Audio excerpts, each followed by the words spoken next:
I'm Rabble.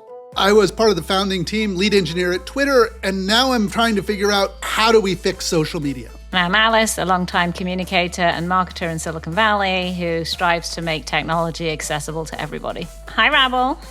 Hey, Alice. How's it going? It's great. So today's guest, a real treat for our listeners, Karen Attiah, who is, I think, most well known for her role as a columnist and commentator at the Washington Post, who was summarily dismissed late last year after, not very significant comments about the death of Charlie Kirk. Her career is fascinating. So why don't you tell us a little bit more about the conversation that you had with her today? I wanted to talk to her because she is someone who has seen the inside and the outside of the way in which we're using the media. She started off on Twitter as a blogger, and then became the founding editor of the Washington Post Global Opinion section, where she was able to have a global platform. And she brought on Jamal, where she was his boss, and empowered voices from around the world to have a say in the Washington Post, and then saw what happened as authoritarian regimes, Khashoggi's literally being murdered by the Saudi state in the embassy. Yeah, awful. And so we talked about that. We talked about his role as a dissident, as someone who even didn't want to destroy Saudi Arabia, but in fact was trying to make it better in his writing.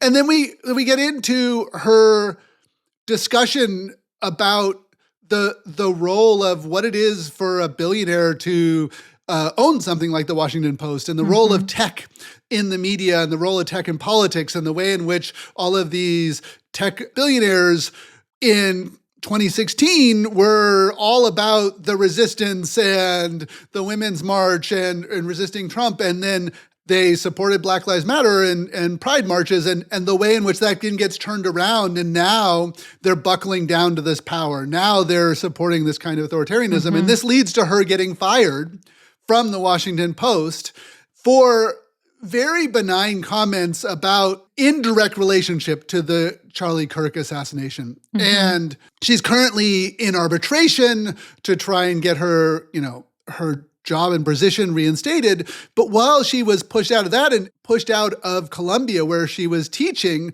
she's created this digital platform of her own.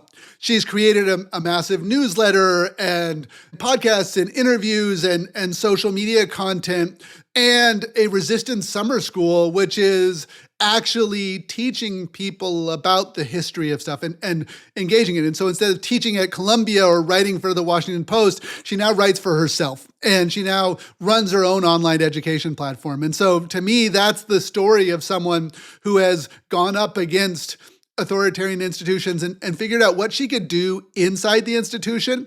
And then, having been pushed out, is using social media and using the internet and using the technology we have to build an alternative that isn't subject to those power dynamics. And that's just such a fascinating discussion. And it's really ironic because, as she described to us, she didn't go to journalism school. She actually became an expert at how to use social media very, very early on when you were at Twitter building it.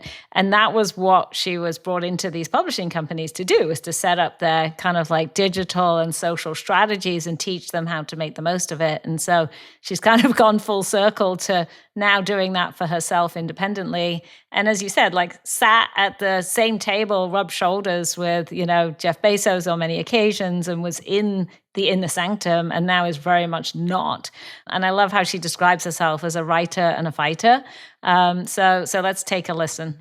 Why I wanted to talk to you is partially because of your story of choosing to work within the institutions. You worked within the belly of the beast, and you made it work as a dissident voice, as a Black woman, and platformed people like Jamal Khashoggi and others who face down authoritarianism, but use these institutions, and then in some ways had the institutions fail them.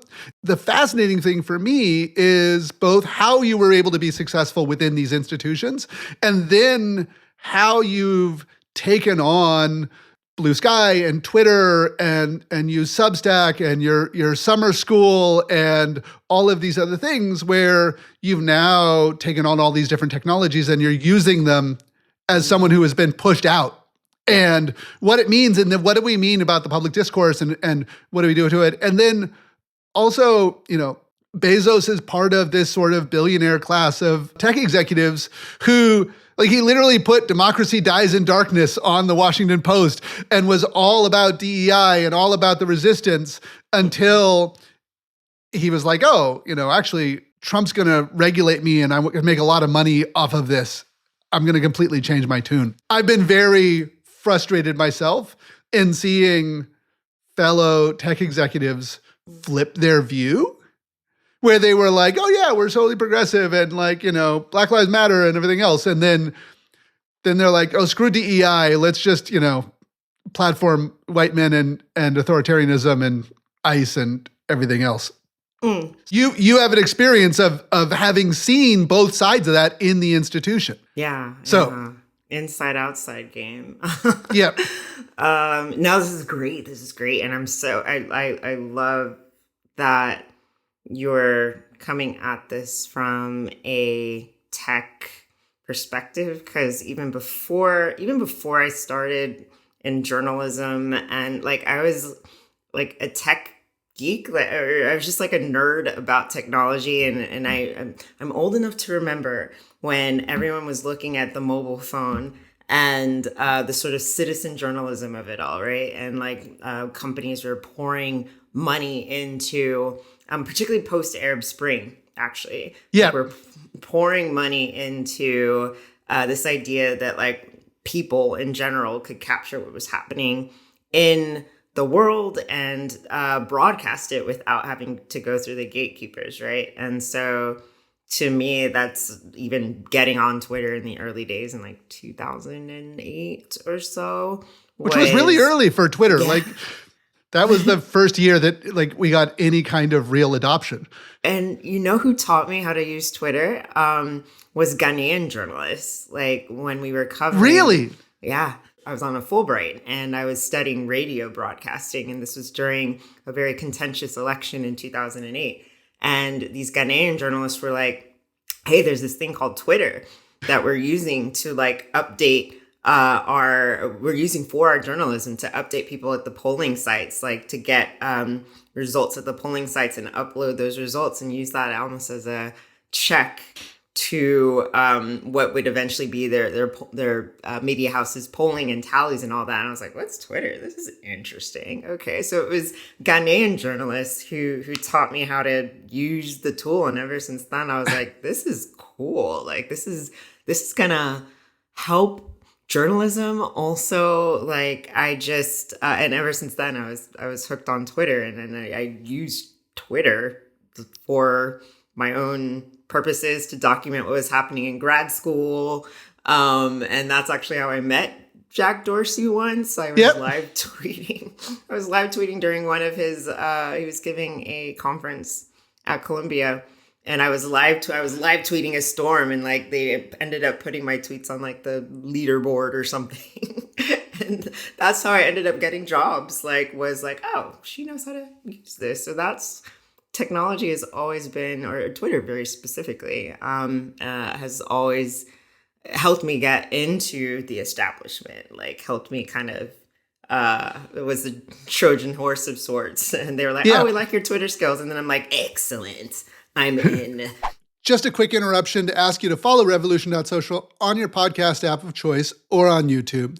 And if you're already following us, please rate and review it and tell a friend about the show. The original app that we based Twitter on was this thing called TextMob, which was used by activists and journalists to monitor the 2004 election.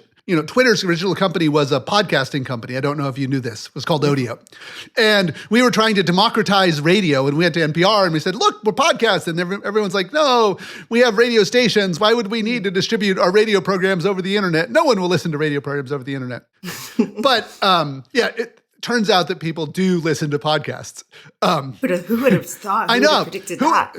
Who would have thought that giving everybody a microphone and asking them like giving them the ability to communicate would be a popular thing, and that people wouldn't want just what fit on a radio broadcast. So we built this thing called Text Mob. And then when Apple sort of dominated podcasting, the company said, well, what should we do with it? And we said, oh, well, maybe we could play with some of these other technologies we've been playing with. And we went to this Text Mob thing and we said, how does this work? And can we adopt this activist thing that activists and journalists were using for political organizing and for covering elections, making it really easy and making it a more broadly acceptable tool. And so one of the things that people don't know if they just came to Twitter later is that it was first a tool for political organizing and journalism that was then adapted into being a mainstream thing. So it's fascinating that you came at it from the perspective of these Ghanaian journalists covering an election. Yeah, an election specifically. And then 3 years later, then releasing like the Arab Spring. And again, for me, that was just a very formative, impactful sort of experience. Also being in grad school and being able to look at this even from an academic perspective. But I was like, oh my goodness, two things. First of all, I have this sort of, it felt like a front row seat into a revolutionary moment. Two, this feeling that here I was, a grad student in New York, feeling almost a certain kind of kinship that I was cheering on from afar.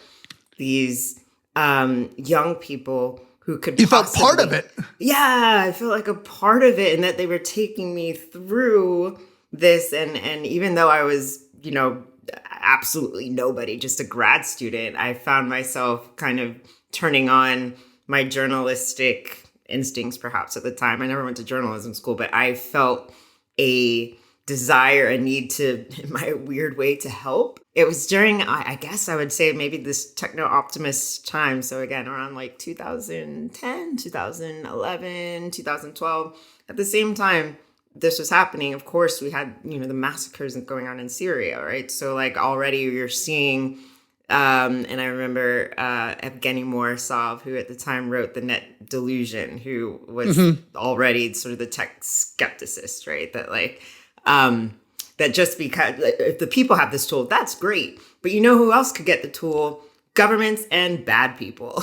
Our relationship to big companies and platforms is complicated. It's not so simple as you're like, okay, well, you're the outsider just critiquing it or you're the insider advocating for it. One of the things that I think is really fascinating about your career is you have these activist roots, these political roots that you're doing, and you started off as an outsider, but you went to UNDP, but then you went to the Washington Post, where you held an incredibly important position as a loud and important voice in the Washington Post opinion section. And I'm wondering if you could talk about what that was like to go from the outside, the critiquer, your first UNDP and others, but in Washington Post. That's the center of American media power.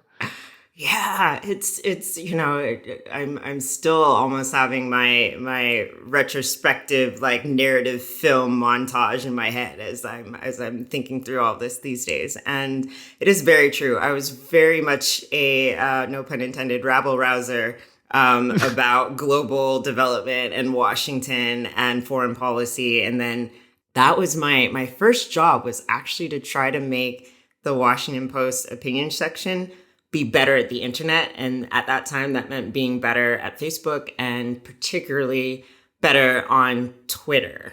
I think a lot of people don't really realize with the Washington Post itself, for a long time, the newspaper, the Washington Post and WashingtonPost.com online were two separate entities. Like, so the Post was still in a lot of ways very focused on the print edition that they were doing. And this newspaper was this sort of weird new media thing. Yeah. And blogs were like this kind of like, and that was back when there were distinctions between bloggers but columnists were the cream of the crop. Bloggers, they kind of made sort of distinctions without a difference, but it was still newfangled And what do you mean just writing for the internet? Again, at the time, the standard was still, if you can make it into print, then you were hashtag a very serious person, right?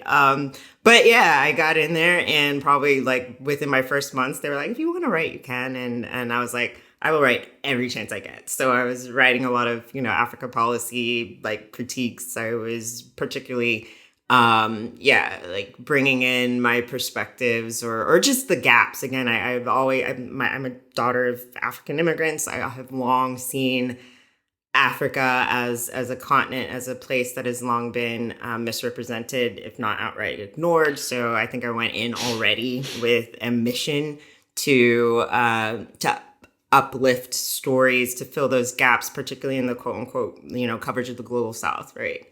Yep. So yeah, to work on the inside, I guess if I had, perhaps. But you thrived on the inside. You mean you didn't just like show up and say, okay, here I'm doing social media. You went from that to writing opinion pieces, to training people, to eventually hiring Jamal Khashoggi, which I want to talk about because it's a really important case when you're talking about using these platforms and critiquing authoritarianism. It's a tragic case. You're using these institutions to get different voices out. Absolutely. Yeah, I think eventually I realized, I was like, they know not what they have done with all of this freedom and power. And again, shout out to the bosses I had at the time that, I also realized, that these bosses, a lot of our values, even if our politics didn't align, our values on press freedom, on activism, I'd worked for Freedom House before, for instance, doing press freedom reports. So at the very least, I think we were aligned. I was aligned with my bosses and coworkers who had, spent time reporting from authoritarian places, Russia, China. So at least we were aligned in this sense that we have a duty as the Washington Post, the Washington Post opinion section. We have a duty to try to uplift human rights around the world. And we have a duty to try to, as my late boss said, the beauty of being in an opinion section and writing editorials is news reporters can and should and must write about the world as it is. So the who, what, when, where, why, the hard facts of things, whereas we get a chance to write about the world as we think it should be, which is an incredible privilege, and also just a different skill set. So the whole time, my sort of upbringing and training in what the Post used to be, and this is when Bezos bought the paper. I joined the Post in 2014, so 12 years ago this month, actually.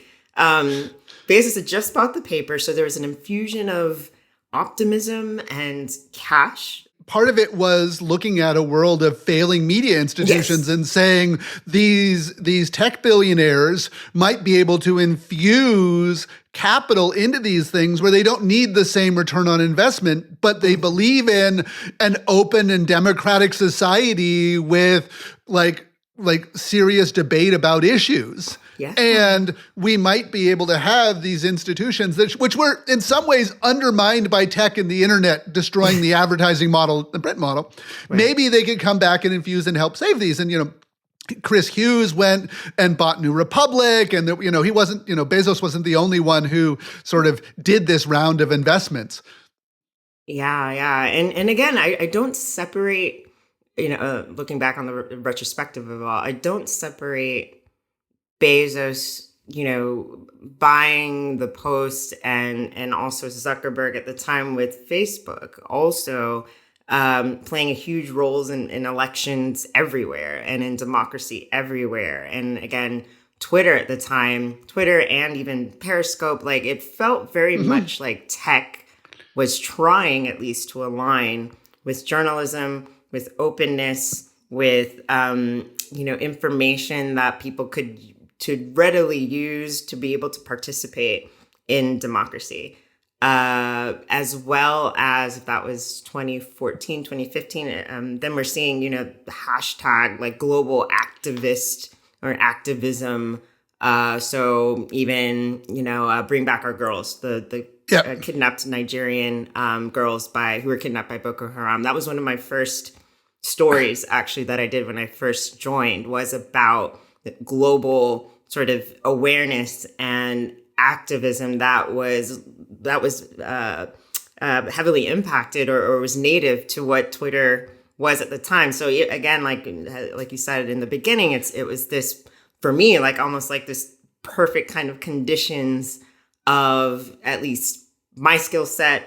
It felt aligned with where the Washington Post was. It felt aligned with where Facebook and Twitter were. For journal, it really felt like, okay, we can all be a part of this dialogue and be aware of what's happening in the world. Again, Black Lives Matters. Not too long after that, Me Too becomes a global, global phenomenon, as well as global kind of missteps. So the Joseph Kony, right? Yeah. So all of that was happening. And so there was a lot for me, especially those of us who were brought in under the Bezos era. There's a lot of digital producers like me who were of the same sort of thinking, of the mindset. A lot of Black people were brought on, producers of color, writers of color. So we were all having a good ass time, feeling like we were doing good. And I was writing, I was bringing on more traffic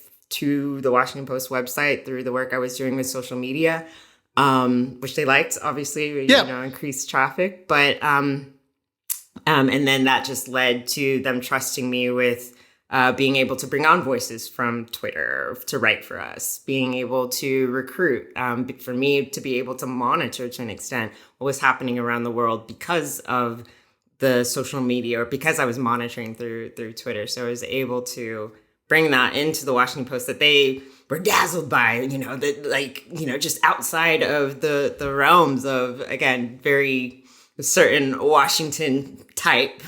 Yeah. So we were able to bring a younger and diverse, like not only perspectives, but ways to connect with audiences. So that just led to them trusting me more and more. And then I became an editor and responsible for building a section, in large part, like based off of being able to see, okay, what writers around the world have influence, particularly like in the Middle East or India, where social media, Nigeria even, where social media discourse is so active and so rich. So that allowed, for me to be able to follow some of these voices and approach them, slide into DMs and say, hey, do you want to write for the Washington Post? You were able to use social media to give them a step into the institutions and to have a voice the same way that you were able to enter those. Correct. Absolutely. The Khashoggi thing, I would just, you were his boss. You brought him in. He was a Saudi dissident. And we all very famously know that he was horribly killed by the Saudi government with the permission of the highest levels. I wonder if you could talk a little bit about the work he did. Not, we know that he was murdered by the Saudi state, but like, who was he and what was the work he was doing? Like, why did they want to silence him? And connect that to the discussion that we have now about authoritarianism. We have Saudi Arabia as authoritarian state, but we also have the United States as a state that's increasingly authoritarian, and we have to worry about the sort of collapse of democracy at home. Yeah, absolutely. First of all, I want to sincerely even thank you for bringing up Jamal's name. I mean, I think what I've learned since his murder, and I can't believe it's been almost 8 years now. This October, what I've learned since his murder is that very powerful forces still are trying to erase his memory. And I had a lot of leeway in choosing the new voices to add to this global opinion section. Again, this section was created out of the sort of behest of Jeff Bezos himself. Like Jeff Bezos himself was like, I want the Washington Post to be a global newspaper. I want for WAPO to be able to have a foothold in English-speaking countries. He wanted us to go big, right? And so for me, though, very personally, I a couple of things. This is around the time when Saudi Crown Prince Mohammed bin Salman was doing a charm offensive tour through Washington, D.C., again, around the same time that Trump was on the ascendance, right? Yeah. And I saw how... Cleaning up the image of Saudi. Yeah. And even I was even in several meetings with him, with Washington Post leadership, to sort of hear him out about this new Vision 2030 that he had for Saudi Arabia, this millennial crown prince with big ambitions. And so, of course, like, Washington was kind of buzzing about him. And I remember at the time being like, I don't know. Like, there's even just from a personal level, I was like, a little bit of my spidey senses were going off at the time. But when we started hearing about the crackdowns on activists and the arrests of journalists and other princes and royals, and I remember coming to an editorial board meeting and seeing these arrests, and then seeing someone's name being quoted. I believe it was in the Times, and it's trying to explain it. It's like so-and-so, Jamal Khashoggi. And I was like, who is this person? This sounds like someone who clearly, like, American media seems to trust to get his opinion on. And so again, for me, I, being that sort of detective stalker that I am, I was like, I'm going to try to find this guy. To this day, Rabble, like, I don't know why I was so fixated on trying to find, well, that's not true. I know why, because I think for me, having been in Washington and just in general, again, I'm more interested in hearing from people who are from the countries than I am in think tankers who explain policy or whatever. I was like, wow, I feel like I rarely hear from Saudis themselves. I always hear about the Saudi royals. So I was like, here's a chance to actually get, like, a Saudi to comment in a major paper. Inverting the normal relationship of the foreign correspondent. Like, the traditional Washington Post, New York Times, Times of London thing is they take someone from their elite institutions and they send them off to Venezuela or the Middle East or whatever, and they talk to local elites and they give, like, a very Western perspective on it. So it's fascinating that you were able to empower voices of people who are from there. Yeah, I used to call it, I'm not so interested in the empire's interpreter class. Like, I'm not so interested in, back in the old days when, like, the empire would be like, let's go send forth our researcher, ethnographer to go find out what the natives are doing and report back to the queen. Like, I just was like, all right, I would rather hear from the people themselves. And so I found a way to get to Jamal, and not knowing, and he agreed to write. And at the time, I had no idea that he had been banned from writing at by the Saudi government. And a lot of people think he was banned because he criticized the crown prince, it's not true. He was banned from writing for a year. Like, he'd been silent for a year because he was skeptical of Donald Trump's coziness with the regime. So he was silenced largely because, not that Donald Trump ordered it, but because of Donald Trump's ascendance. So him writing for the Post in 2017 was the first time that his voice had been seen in public in a year. And that created a massive shockwave throughout the Middle East. Like, this was a guy who had like 1 million followers on Twitter.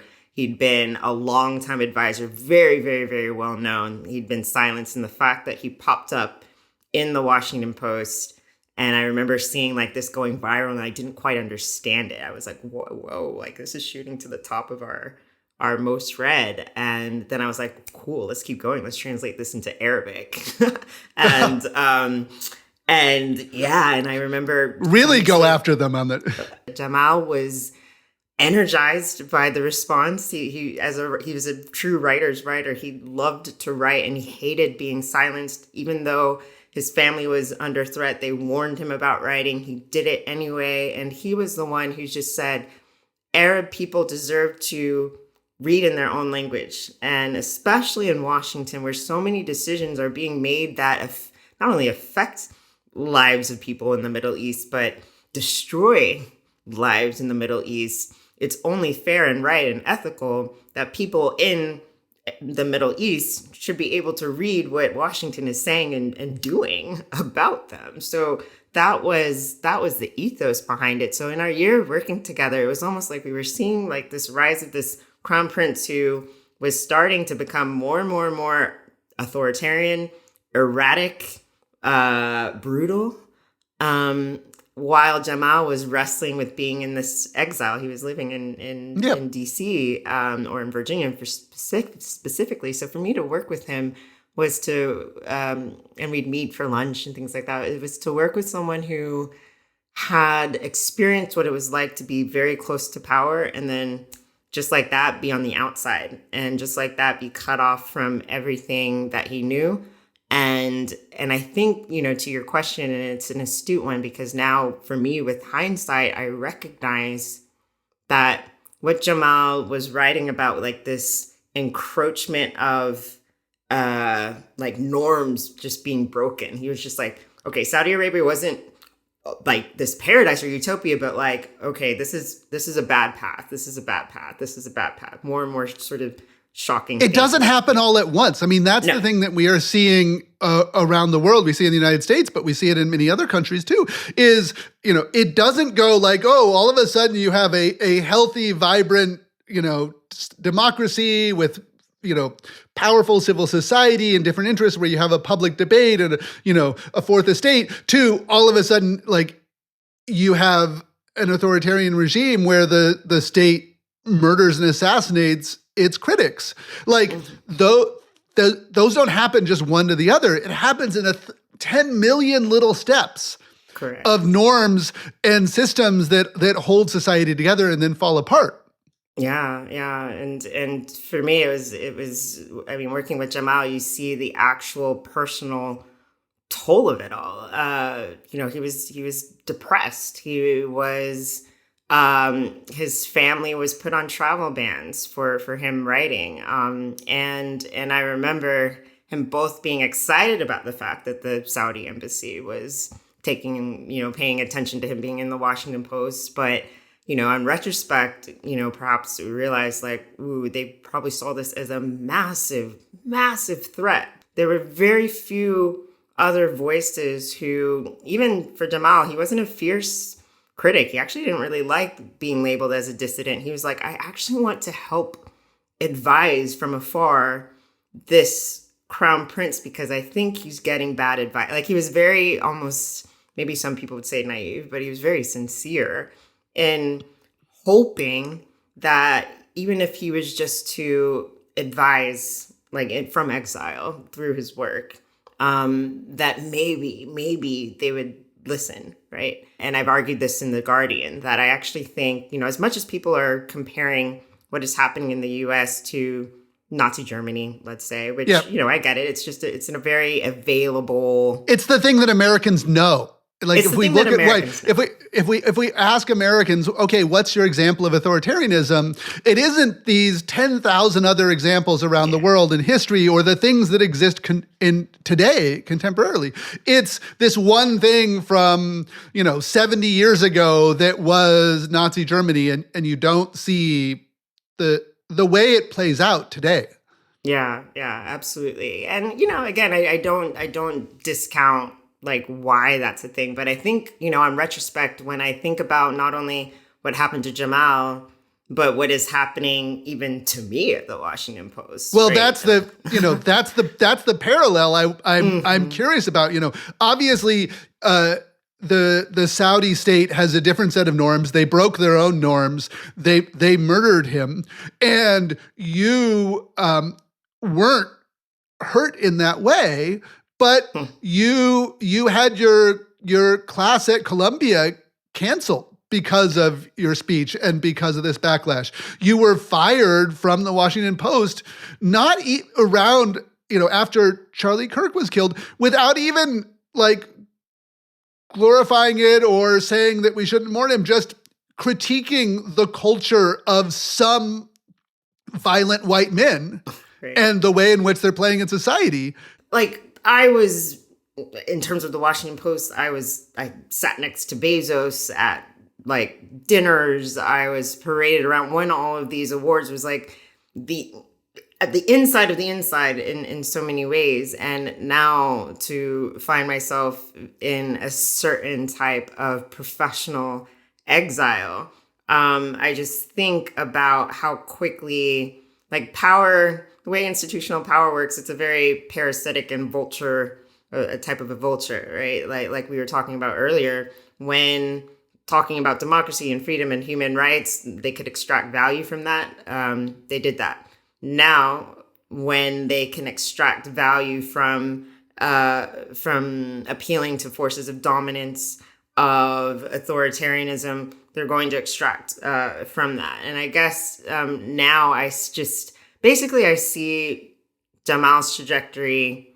I see it as a warning sign. Like I see basically now I'm like, oh, I get it. And in many ways, like I argued this in The Guardian, that like this is a Saudification of America, that like in the sense of Mohammed bin Salman, in their active use of tech, like they're wanting to build this tech utopia, even Vision 2030, similar to this sort of Project 25, this promise to remake the country by any means necessary, right? Bypassing usual kind of norms and protocols in order to speed up their vision of what they think the country should be. And the parallels between, or the links, frankly, between Mohammed bin Salman, Trump, now Bezos, who once was at Jamal's makeshift funeral, is now going to dinner with Mohammed bin Salman. For me, it's just like, my God,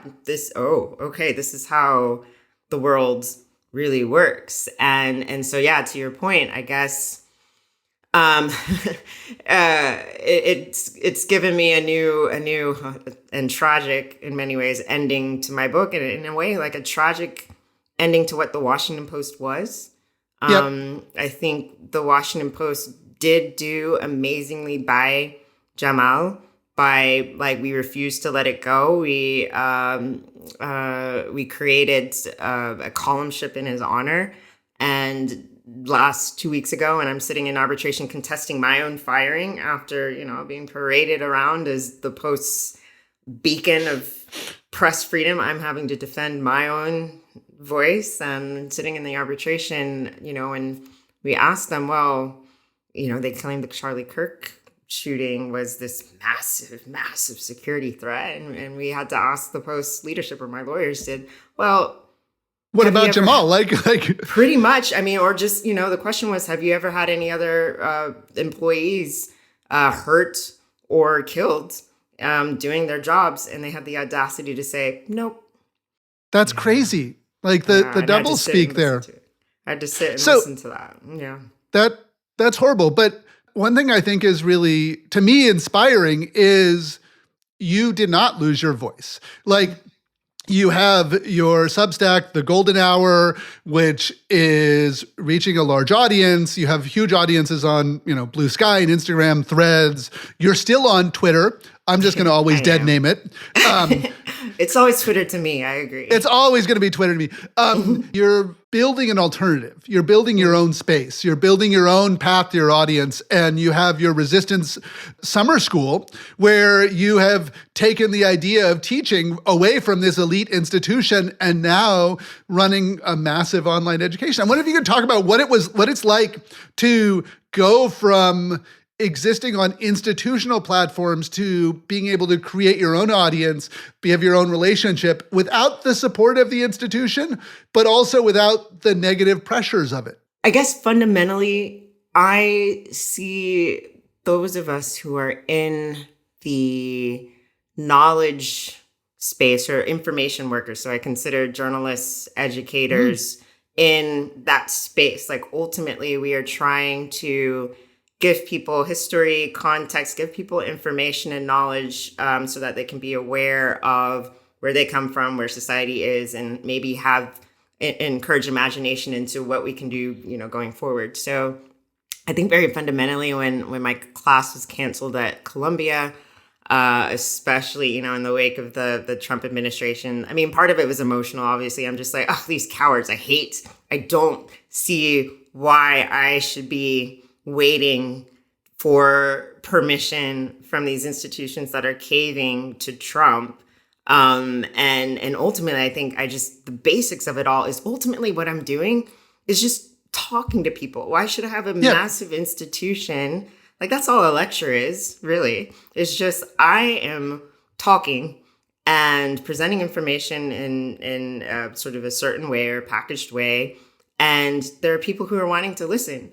And technology now, like I realize, especially post-pandemic, we have Zoom, we have Substack, we have these technologies that now people are much more comfortable with using particularly an educational standpoint, but particularly in a community like standpoint. We all hopped on Zooms with our friends or voice notes. So I guess now, it's leveraging the technology once again to be able to continue work that I'd already done.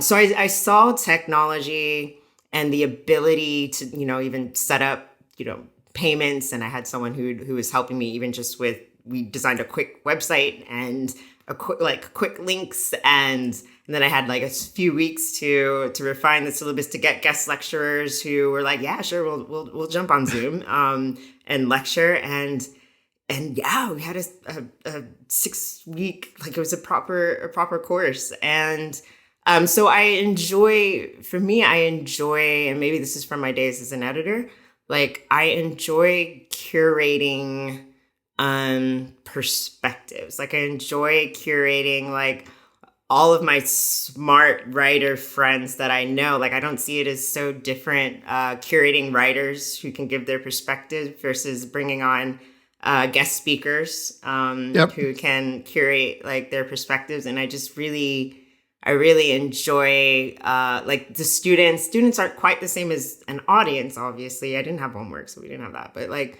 it's very similar, a similar muscle. And I also just think we are in a time, especially last year, we were in a time that a lot of people felt like powerless.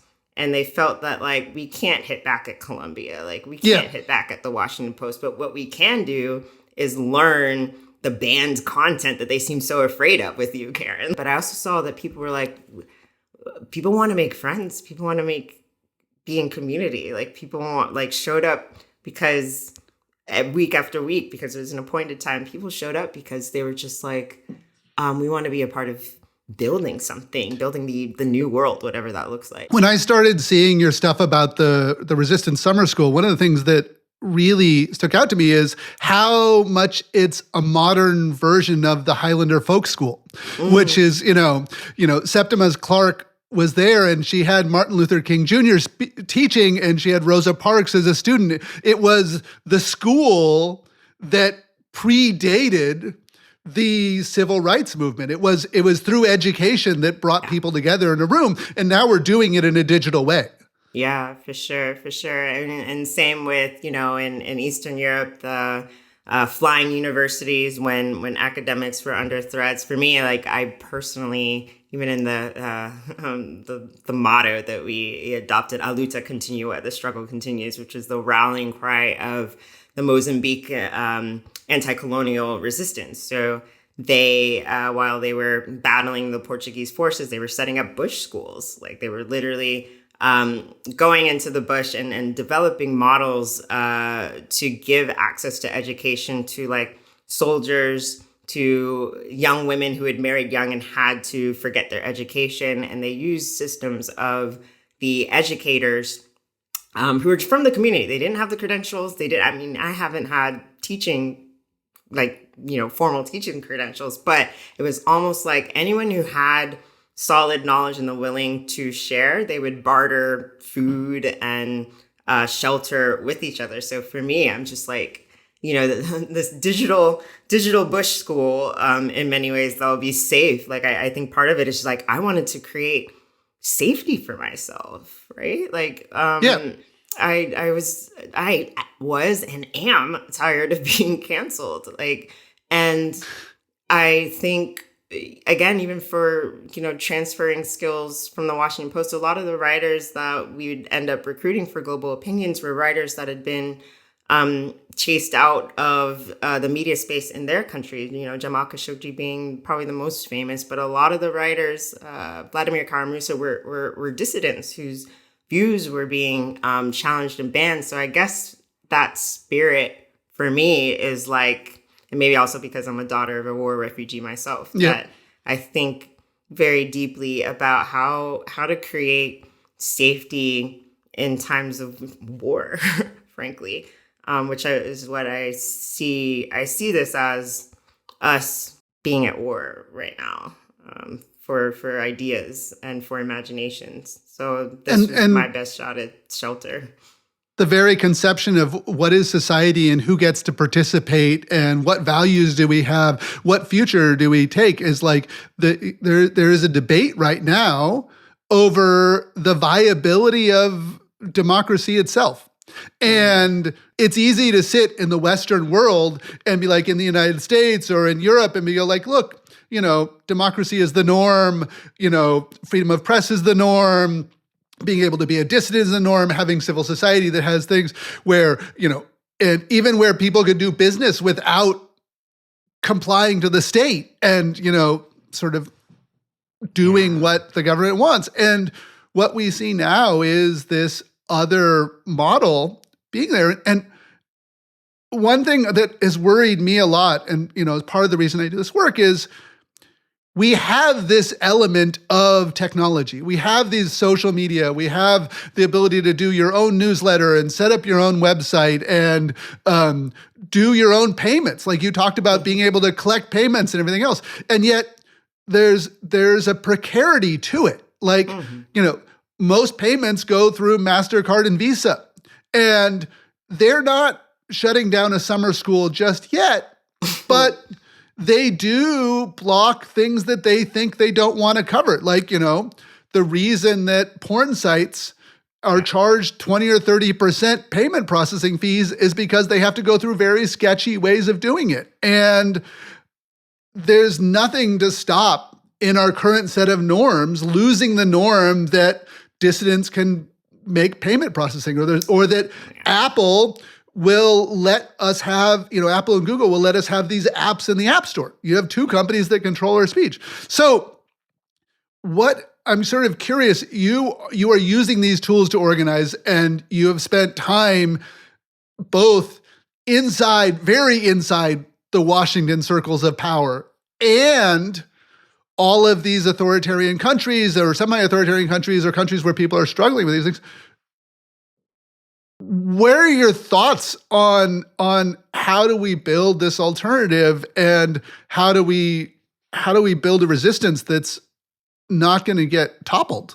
I was saying this maybe a few weeks ago at a gathering of a number of truth tellers who have found ourselves on the outside, and I actually really do think we need tech support, in the sense of tech builders who believe in creating workarounds from these institutions, and I did think about this a lot. I remember somewhat freaking out setting up the summer school last year, and when Stripe was like, "We need to review this. We need to review. We're going to put a hold on the funds. And I'm like, "Oh no! Is my even who I am or resistance going to trigger something?" Luckily it was all resolved, but it's still in the back of my head. It is this kind of, there's no guarantee that at any moment, even Instagram or Blue Sky or Substack, they can change their minds. And at least with Substack, you can have people's emails, but there's nothing, or Google, right? For me to disable losing your Google, Gmail, it'd be massive.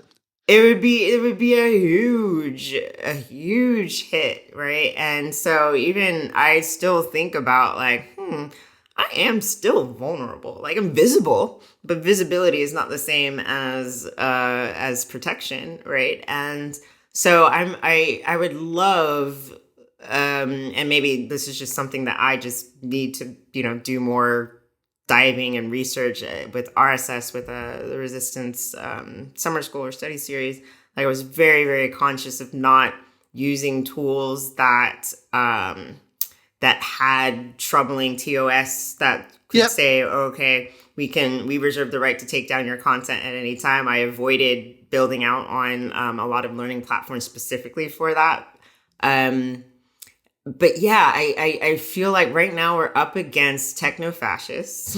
And I don't either like what's going to happen. And I think this is already kind of beginning to happen where people are like, okay, we need to like meet in people's basements again.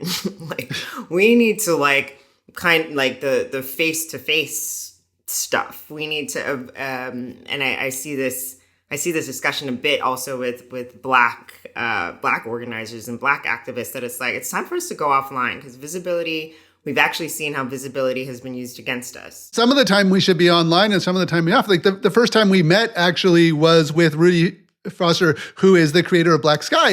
And you mentioned Blue Sky being able to like, do you trust the platform? And the work that Black Sky is doing is actually like building an entire distinct, self-controlled stack that is compatible with Blue Sky. Yeah. And so it doesn't matter what the Blue Sky company says or does or what they do with their servers. You can always go and migrate to the Black Sky servers and continue to have access to that audience and continue to have that thing. And you have a set of technology institutions that are controlled by the community itself, as opposed to venture capital or the markets. Yeah, absolutely. And yes, shout out to Black Sky. I know I need to migrate. I'm still stuck in some ways with I'm like, my friends are still on Threads, right? Yeah.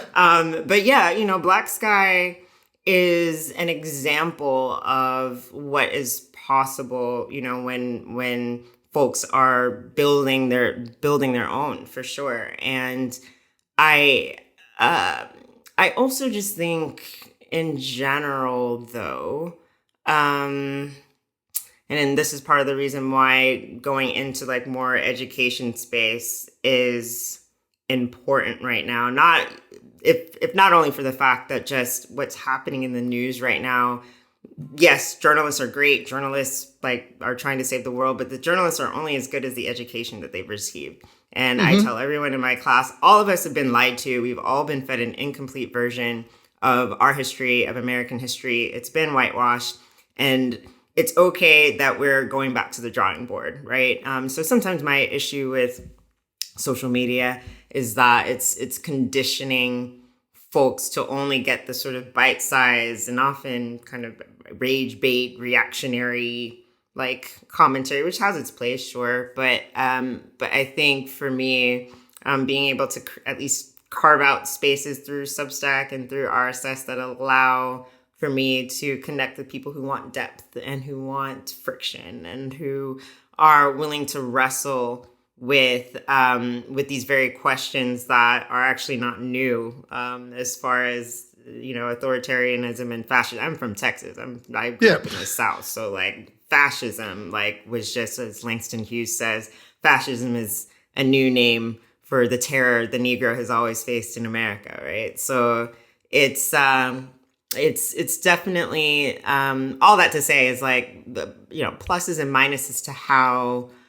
we've been conditioned, I suppose, to use social media so far. And so I'm also kind of curious about if people, when we're building these new platforms, can we also have the power or the wherewithal to actually design new norms, I guess, of how we are together online, of how we build, because I think about that a lot. It's what have our brains been conditioned to not only think, but again, our relationship to each other and to our phones and to our technology. Can those of us who are thinking differently about how we not only organize, but how we have fun, first of all, building fun spaces, building cool spaces. I'm very much about the aesthetics of things. So I very much believe that if you're going to try to attract people to your message, your product, whatever, it just it needs to be sexy. I'm sorry. I mean, that's me. I see that so much. So I've spent so many years of my career building serious software, building decentralized protocols, internet stuff, and ways to give people speech and empowerment and all these other tools. And then sometime last year, I was like interviewing people for this podcast, and people kept bringing up Vine, and I'm like, well, Vine, let's just find those videos. And I was like, well, how hard can it be to bring back that thing? And I was able to do it, and it is, in some ways, the most superficial, silly thing you can imagine, like 6-second looping videos and an archive of millions more of the old ones from 10 years ago. And yet it gives people joy, yet it gives people an idea of the world of happiness and whether you can co-create stuff. Yeah. And resistance doesn't just come from this idea of the more and more terrible things are coming down upon us. Like, you have to have hope, you have to have joy. And we should have that on social media rather than just this kind of world in which we're always criticizing each other and and instead of being able to be like, let's have fun together, let's play together. 1,000%. I think it's so cool what you're doing with Vine or Divine. And it's so necessary because it's like the whimsy and the cool and the fun is part of what we all need. In fact, just this past weekend with the Knicks win in New York, right? Like, and all those videos, so much joy. So much joy. I was in New York and I was like, is this what the collective effervescence, like, this is what it is. And the more even that I study, like, say, socialist movements or labor movements, like, fun was not a luxury. It was like, it was necessary to have dance clubs and sports and all of that. So, like, I do, fun is inherently political. It gives us the respite and the strength and the connection to be in community with one another. And like, we're not wired to constantly be like, oh my gosh, we are under threat, we have to resist. It's like, I train, say, martial arts. I mean, yeah, sure, I can, like, mess people up maybe, but I do it because it's fun and that's where my friends are. And you're doing it for community. You're doing it for connection. You're doing it to be physical and have that thing. And if the idea of like that making a world a better place doesn't have that, then what are we doing? That's the ultimate like joy, is like creativity. And I think that is, not to be Pollyanna-ish about it, but to be Pollyanna-ish about it, I do think like cool shit is going to be made during this time, if anything, for the fact that sadly, especially, say here in Washington, D.C., the cuts to jobs, to government, means that there are a lot of people who are out of formal work right now. And so there's a lot of human experience and talent and knowledge that is being purged right now, and whether it's by, like, this threat of AI or managers are using that as an excuse, let's say, to like try to, maximize their profits and reduce costs. Like, I actually think that there's a lot of interesting, fun, angry people who've got time on their hands. And so for me, I'm almost like, well, how do we use all of this like energy and create new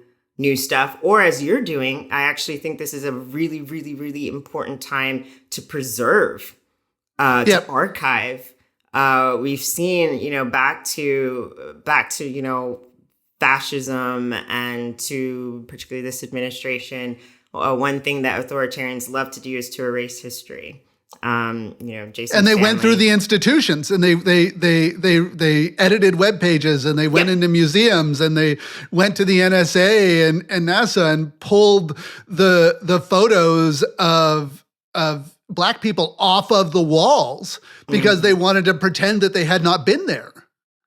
Yep. So I think right now we have a lot of people with skills in preservation, with skills in rushing to whether it's preserve our work, or people who are realizing, oh, I need to preserve my family's history, or like you being like, all right, let's bring back Vine and bring back this treasure trove of like fun content, the way the internet used to be and what it can still be, just so that we're not being erased in real time. Right. And so shout out to archivists and librarians right now. Well, and the Internet Archive, for example, it's not some public institution. It is a nonprofit that gets donations and funds it and has had to set up branches in Canada and in the Netherlands and Europe because they're worried about their status as a universal archive of everything that's been on the internet and what it means to have been based in America. And people forget, they think it's this sort of universal thing. And these tools, these technologies, these institutions we create, they are made of people and they need to be sustainable. I guess I'll leave it to you is like, what do you want to share with people? What do you want other people to do or to know based on your experience and your story? I feel like all I know how to do is to like write and fight. Whether like being an actual, amateur fighter or just believing very deeply that I think human beings, people deserve freedom and dignity and shelter from oppression for the most part, and they deserve to be heard, even if we don't always agree. But good faith, humanitarian efforts to make life a better place for women, men, and children, and everything in between, nature, to me, that's just what all this is about. So that's what I say. And then second of all, just in general, I hate losing to losers. So my in general, I think if this is a time to fight back, I suppose the trajectory that I've had, particularly in the last couple of years, is that I have been so privileged and so fortunate to have, in my journalistic career especially, met with everyone from billionaires to warlords to sort of celebrities to the most downtrodden of people. And in my personal life, I've been everywhere from, sitting at these sort of high tables and all over TV to sitting at home covered in cat hair, not knowing whether or not I'm gonna make it. So that experience of the spectrum of humanity in a lot of ways and existence has made me very sort of willing to fight for what I believe in, I suppose. So I think as much as we talk about how terrible things are, I guess I would leave people with saying, I've only maybe built what I've built because I sat one day and I just was like, what do I have to offer people? And knowledge is what I have to offer. And even if you think it's not enough, you never know. Offer it anyway. Like the world needs your gifts. There's a lot at stake right now, and those who can fight should find the other warriors who will fight alongside you. I actually have a lot of people who are supporting me. Shout out to the Washington Baltimore News Guild and the Post Guild. I'm a proud union member, so I have a collective behind me. But yes, organize, find your people, find the things that you are non-negotiables that you're willing to send 10 toes down for, and do it, because that's the only way we're going to get through. And have a little fun. Thank you so much. Rabble, thank you so much. This was an awesome, awesome chat. Thank you. Thanks again to Karen Attiah for coming on revolution.social. Our intro and outro music is a remix of the Italian anti-fascist folk song Bella Ciao, courtesy of White Record. Our executive producer is me, Alice Chan from Flock Marketing. Don't forget to subscribe to this podcast and share this episode if you loved it. To sign up for our email newsletter, visit revolution.social. And for more interviews like this one, follow revolution.social on Apple Podcasts, Spotify, YouTube, Nostos, Fountain.fm, or wherever you get your podcasts. And to paraphrase the Zapatistas subcomandante Marcos, we need a social media revolution to make revolution possible. We'll be back in 2 weeks. See you then.